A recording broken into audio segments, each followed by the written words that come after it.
একদিন এক বেদুইন মসজিদে এসে নামাজ পড়ছিল।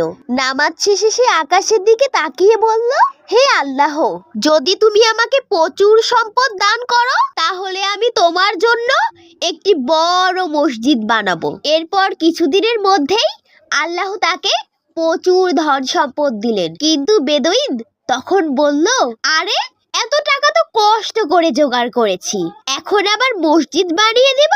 তখন লোকেরা বলল, তুমি তো কথা দিয়েছিলে। সে হেসে বলল, ওটা তো আমি গরিব থাকা অবস্থায় বলেছিলাম, এখন আমি বড় লোক, বড় লোকেরা কথা বদলাতে পারে।